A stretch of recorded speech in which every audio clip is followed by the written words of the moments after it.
मशरिक़ वुस्ता पर लगातार हमारी नजर है और जो खबर मशरिक़ वुस्ता से आ रही है ये इजराइल को परेशान करने वाली है, नेतन्याहू को परेशान करने वाली ये खबर आ रही है। आपको बता दें कि हूसियों ने एक बार फिर से इजराइल पर हमला किया है और इस बार हूसियों का निशाना था सेंट्रल इजराइल। जी हां, सेंट्रल इजराइल पर यह बड़ा अटैक इस बार हूसियों ने किया है और आपको बताते चलें कि इस हमले में इजराइल का काफी जानी नुकसान हुआ है। इजराइल के कई फौजी जो इस हमले में मारे गए हैं। आपको बताते चलें कि 7 अक्टूबर जब हमास ने इजराइल पर बड़ा हमला किया था, उसके बाद से ही लगातार इजराइल गजा पर अटैक कर रहा है।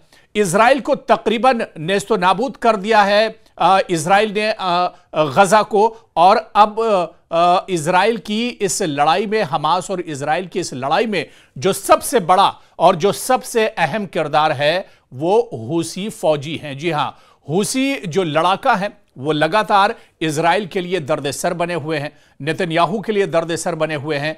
और आपको बताते चलें कि इजराइल पर हूसी फौजियों ने, हूसी लड़ाकों ने एक बार फिर अटैक किया है और इस बार इजरायली फौजी निशाना बने हैं हूसियों का। आपको बताते चलें कि हफ्ते में या यूं कहा जाए कि हर 2-4 दिन पर हूसी इजराइल को टारगेट करते हैं, इजरायली फौजियों को टारगेट करते हैं। इजराइल की जो इमारतें हैं, इजराइल के जो फौजी अड्डे हैं, इजराइल के जो ठिकाने हैं, उन्हें हूसी लगातार निशाना बना रहे हैं। और एक बार फिर से हूसियों ने सेंट्रल इजराइल को निशाना बनाया है। आपको बताते चलें कि तकरीबन 50 मिसाइल हूसी फौजियों की तरफ से दागी गई है, हूसी लड़ाकों की तरफ से कई ड्रोन अटैक किए गए हैं। और आपको बताते चलें कि जैसे ही हूसियों की तरफ से मिसाइल अटैक हुआ इजराइल पर, सेंट्रल इजराइल में सायरन बजने लगे और सायरन बजते ही जो यहूदी हैं, जो इजराइल के रहने वाले हैं, उनके हवास बाख्ता हो गए, डर गए। फिर से उनके मन में कहीं ना कहीं 7 अक्टूबर की वो तस्वीर उभर आई जब हमास ने बड़ा हमला किया था। 1200 यहूदी मारे गए थे इस हमले में, 240 यहूदियों का अगवा हमास ने किया था। और एक बार फिर से 7 अक्टूबर का जो डर था वो एक बार फिर से यहूदियों पर हावी हो गया, इजराइलियों पर एक बार फिर से 7 अक्टूबर वाला जो डर और खौफ था वो एक तरह से तारी हो गया। अचानक पूरे शहर में सायरन बजने लगे क्योंकि तकरीबन 50 मिसाइल के जरिए, एक साथ 50 मिसाइल हूसी लड़ाकों ने इजराइल पर दागे थे। और आपको बताते चलें कि इसमें इजराइल का जानी नुकसान हुआ है, कई इजरायली फौजी मारे गए हैं, कई जख्मी हुए हैं। और आपको यह भी बताते चलें कि लगातार इजराइल यह बड़ा इल्जाम लगाता है कि हूसी जो लड़ाके हैं वो दरअसल यमन के हैं, लेकिन इन्हें सपोर्ट ईरान करता है। जी हां, और इजराइल इससे पहले भी यह बात कई बार कह चुका है कि जो मिसाइल हैं या जो ड्रोन का इस्तेमाल हूसी लड़ाके करते हैं ये दरअसल मेड इन ईरान है। और ईरान का जो ड्रोन है, जिसे शहीद ड्रोन नाम दिया जाता है, या अलसमद 3 जो ड्रोन है ईरान का, इस बारे में भी इजराइल इल्जाम लगा चुका है कि ईरान के ये 2 ड्रोन, शहीद ड्रोन की जो दूरी है वो तकरीबन 2000 किलोमीटर तय कर सकता है। अलसमद जो ड्रोन ईरान का है ये 1600 किलोमीटर की दूरी तय कर सकता है। और इजराइल बार बार इस बात को कहता है कि जो ड्रोन का इस्तेमाल हूसी लड़ाके कर रहे हैं दरअसल ये मेड इन ईरान है। और जो मिसाइल, आपको बताते चलें कि लेटेस्ट मिसाइल, पिछले दिनों जिस तरह से तल अबीब में बिन गोरियन एयरबेस, जो इजराइल का बहुत इंपॉर्टेंट एयरबेस है, इस पर बैलिस्टिक मिसाइल से हूसी लड़ाकों ने अटैक किया था। बैलिस्टिक मिसाइल का इस्तेमाल हूसी लड़ाके कर रहे हैं। आपको बताते चले कि 7 अक्टूबर को जब हमास और इजराइल के दरमियान जंग शुरू हुई थी और उसके बाद यह तनाव और ज्यादा बढ़ा था और इस लड़ाई में बीच में फिलिस्तीनियों के हक में एक तरह से मैदान में निकलकर हूसी लड़ाके आए थे और हूसी लड़ाकों ने यह ऐलान किया था और इजराइल को एक तरह से यह बड़ा चैलेंज दिया था। और यह हूसी लड़ाकों ने कहा था कि रेड सी, जिसे बहरे अहमर भी कहा जाता है, कि अगर इजराइल अपनी नापाक हरकतों को नहीं छोड़ता है, इजराइल अगर गजा पर जंगबंदी नहीं करता है तो रेड सी के अंदर उसके जितने भी जहाज हैं, उसके जितने भी कंटेनर्स हैं, उन्हें एक तरह से हूसी निशाना बनाएगा। और आपको बताते चलें, कहीं ना कहीं इजराइल पर एक बहुत बड़ा दबाव है, इजराइल के लिए बहुत बड़ा दर्द सर है ये हूसी लड़ाके जो लगातार इजराइल पर हमले करते रहते हैं, इजराइल के फौजियों को निशाना बनाते रहते हैं। पिछले अगर सिर्फ 15 दिनों की बात की जाए तो 3-4 ऐसे मौके आए हैं जब हूसी लड़ाकों ने इजरायली फौजियों को निशाना बनाया है। चाहे बिन गुरियन एयरपोर्ट की बात की जाए, एयरबेस की बात की जाए, जहां पर बैलिस्टिक मिसाइल से अटैक किया था, कई इजरायली फौजी मारे गए थे, एयरपोर्ट को काफी ज्यादा नुकसान पहुंचा था।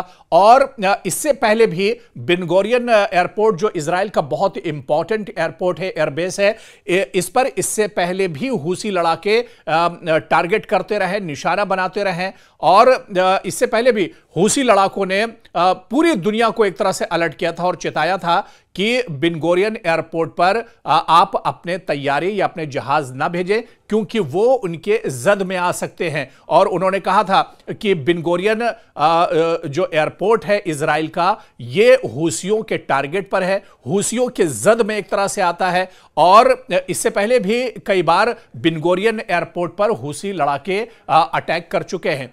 तो इस वजह से उन्होंने कहा था कि दुनिया के दूसरे ममालिक अपने जहाज को इस रेंज में न भेजें। अगर एयर स्पेस में किसी दुनिया का कोई दूसरा जहाज आता है तो उस पर भी निशाना हो सकता है, वो भी टारगेट बन सकते हैं। इसी वजह से पूरी दुनिया को एक तरह से हूसी लड़ाके इससे पहले अलर्ट कर चुके हैं। लेकिन आप देखिए कि सेंट्रल इजराइल पर हमला करना इतना आसान नहीं है। एक तो जो डिफेंस सिस्टम है इजराइल का बहुत अहम माना जाता है, बहुत मजबूत माना जाता है। हालांकि 7 अक्टूबर को इजराइल के इस डिफेंस सिस्टम की भी पोल खुल गई थी जब हमास ने अचानक हमला किया था, अचानक ड्रोन और मिसाइल से हमले किए थे, रॉकेट जो है वो हमास की तरफ से दागे गए थे। और उस वक्त जो डिफेंस सिस्टम था इजराइल का, उसकी एक तरह से पोल खुल गई थी। तो एक बार फिर से जब, हालांकि इजराइल ये बात इस बार भी कह रहा है कि सेंट्रल इजराइल पर जो मिसाइल हमले किए गए हैं,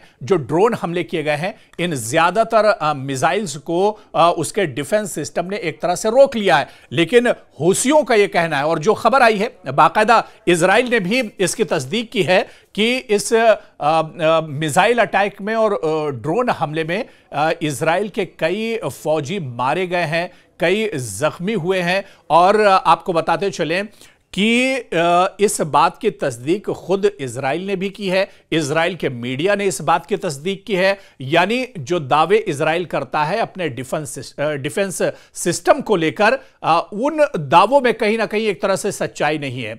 और कुल मिलाकर अब इजराइल जो है परेशानियों का शिकार है। और इजराइल बार बार दावे करता है कि हूसियों को तबाह कर देंगे, बर्बाद कर देंगे, नेस्तनाबूद कर देंगे। लेकिन हूसी लड़ाके कहीं ना कहीं अपने मिशन में कामयाब हैं। और यही वजह है कि हूसी लगातार इजराइल को टारगेट कर रहे हैं।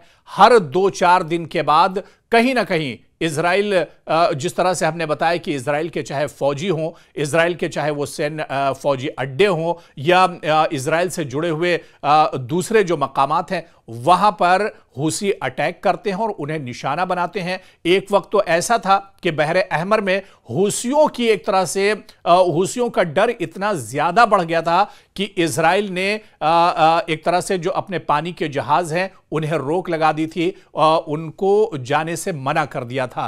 तो कहीं ना कहीं दबाव एक तरह से इजराइल पर बढ़ता जा रहा है। और ये हमले जो बार बार हो रहे हैं, इन हमलों को इजराइल नहीं रोक पा रहा है। यह बिल्कुल सच्चाई है कि बेबस नजर आ रहा है इजराइल।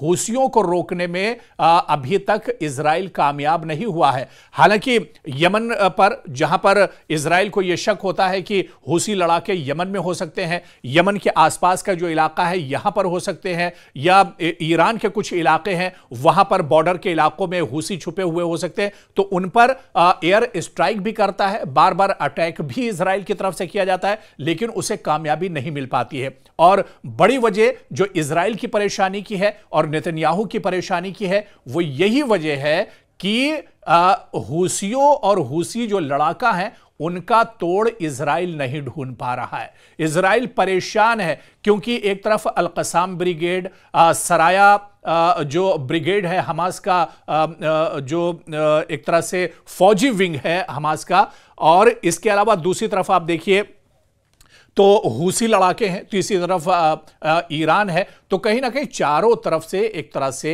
अब जो इजराइल है वो घिरता जा रहा है। और इससे पहले की भी जो स्टोरी हमने कवर की थी उसमें भी हमने आपको बताया था कि इजराइल दरअसल चारों तरफ से घिर चुका है। और इजराइल की परेशानी का सबसे बड़ा सबब यही है कि इजराइल अब रास्ता ढूंढ रहा है इस जंग से निकलने का, कि गजा में जो जंग इजराइल ने शुरू की थी आखिर वो अब कहां से निकले।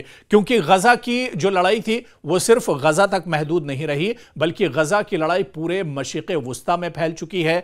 गजा, उसके बाद यमन, उसके बाद आप आइए ईरान, और ये जो पूरा खित्ता है मशरिक़ वुस्ता का एक तरह से जंग में पूरे तौर से उलझ चुका है। और खास बात यह है, जिस तरह से 2 दिन पहले ही ईरान ने बड़ी धमकी अमेरिका को दी है और उसने कहा है कि वो अमेरिका की किसी भी तजवीज़ को मानने के लिए तैयार नहीं है। ऐसे में इजराइल की पेशानी पर शिकन और ज्यादा पड़ गई है, क्योंकि अमेरिका को दबाने का काम इजराइल, माफ कीजिएगा, ईरान को दबाने का काम इजराइल अमेरिका के जरिए से करना चाह रहा था, लेकिन दूसरी तरफ ईरान झुकने को तैयार नहीं है। ऐसे में कहीं ना कहीं परेशानी इजराइल की और ज्यादा बढ़ गई है। और इसके अलावा जो हूसी लड़ाके हैं ये दर्दसर बने हुए हैं इजराइल के लिए और बिन्यामिन नेतन्याहू के लिए। ऐसे में आने वाले दिनों में क्या रुख होगा इस लड़ाई का,